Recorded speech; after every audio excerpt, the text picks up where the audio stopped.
Well, hello. How are you guys doing? I'm doing pretty good.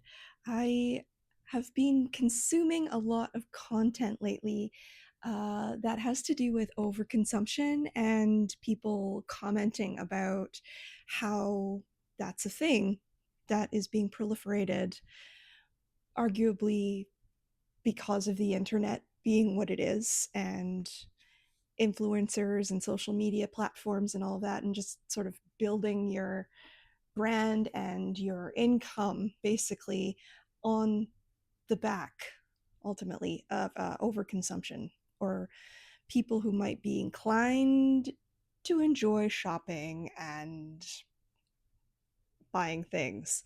I am in no way here to say that hobbies are terrible and that we can't just enjoy things.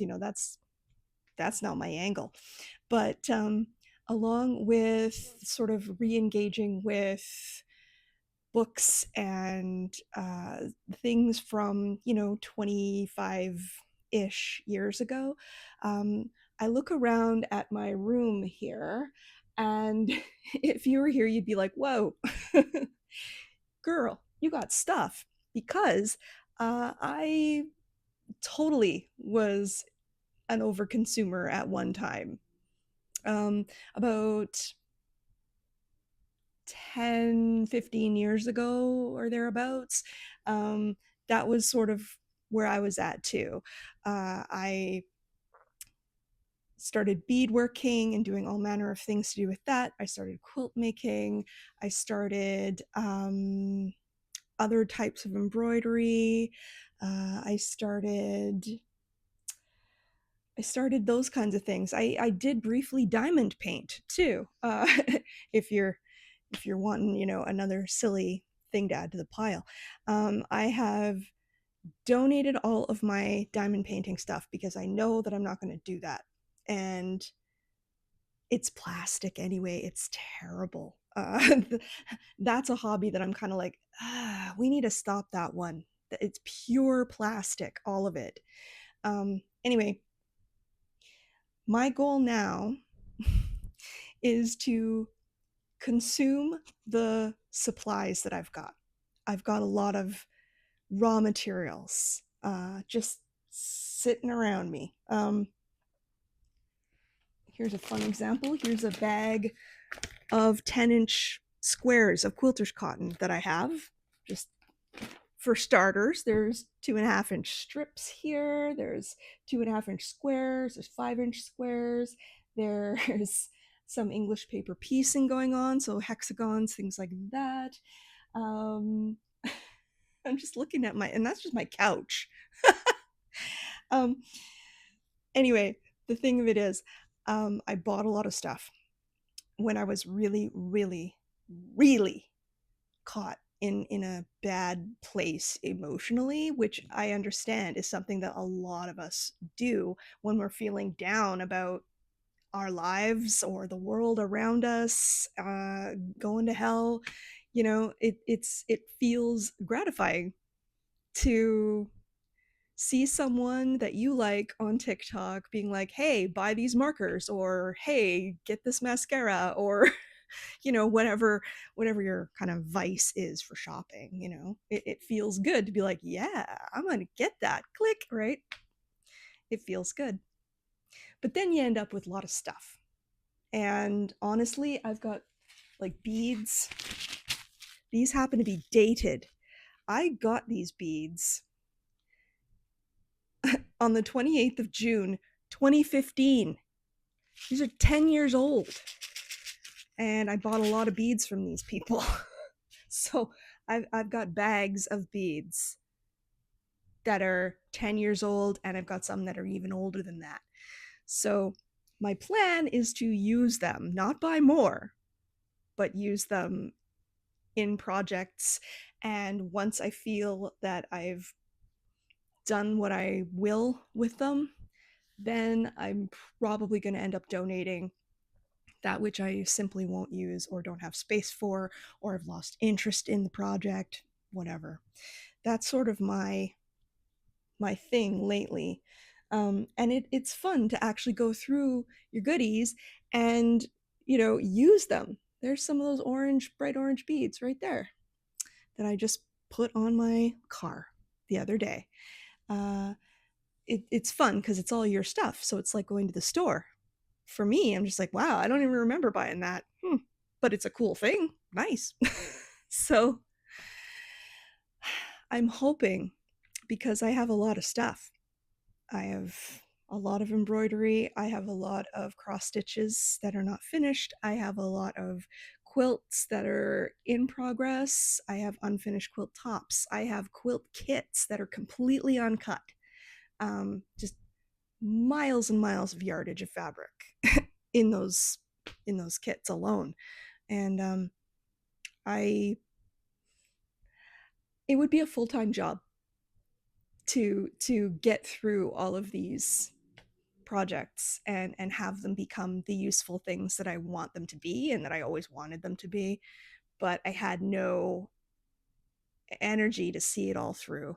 And I was obviously buying faster than I was able to use the item in question.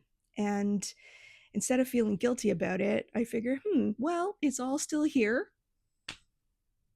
Might as well turn it into what I was looking to turn it into originally. And maybe I can even do it better because I have that much more experience. Plus, I'm not in the throes of depression. One day, if you're interested, let me know if you are. I'm happy to go through and kind of show you, this is what a depression quilt looks like. This is what it is like to do a quilt when you feel like crap. And you'll see the quilts aren't as good. let's just be honest. And since I'm not in that state anymore, and I'm not in a house where everybody is annoyed with what I'm trying to accomplish, um, that means I can take the time I need and all the space that I realistically can and do the work that I know that I can do. Anyway, to get through it all is going to take forever because I do have a real job, but it would be a full-time job to just figure out and do the work to stitch through all these supplies. But hopefully you'd be interested in, hanging out and watching me do it every now and again. And if you have your own vice or little tale of overconsumption, please do let me know. This is in no way to make you feel ashamed of it, because that would be really rude of me. just because I'm just as guilty. So I do not sit in judgment of that. That is for sure. But I do think that it would be helpful to hear from you. Let me know what your kind of thing is that you're trying to get around to finishing, or maybe you're curious about starting something else, but you're not really sure. and I don't know, maybe we could sort of inspire each other to keep going. And because there is that project thing, like once you get underway with the project, it can become very overwhelming very fast. And when you're working alone on said project, it's so easy to just be like, this is way too hard. I can't even. And then you just put it in a box in the closet and it sits there. I have quilts in my closet here that are 15 years old that are not finished. They're just tops because I was in no kind of position to finish them. And depression did that to me, where I would do a thing and then become very overwhelmed with it, and then just be like, I can't with this. And then I would put it in a box and completely forget about it. I don't know if that's a universal thing or not, but it certainly was like that for me.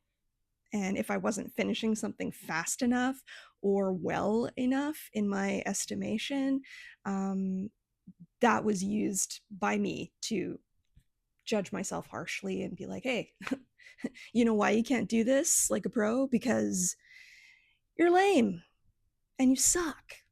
So this is just an example of how much you suck, dummy. This is what I would say to myself, but in more polite language for you. Anyways, that's what I have. It's important to have community surrounding these things and to help each other out. If somebody has more experience with a particular thing, then it's great to be able to find them and ask them questions, pick their brain, see what they might know. It's so much nicer than just looking it up online or, trying to figure it out all by yourself or something. So, in going through the remnants of my married life that I brought out into non-married life with myself, it's very interesting to see what I thought was important to buy and why, and to kind of remember what was going on at the time. Be like, oh, that's why I thought that. Well, that's nonsense. Most of the time, I would say 9.5 times out of 10, well, that was crap. Why did I think that? That's usually the conclusion I draw a lot of times. Anyway, I hope this finds you well. I will be back soon.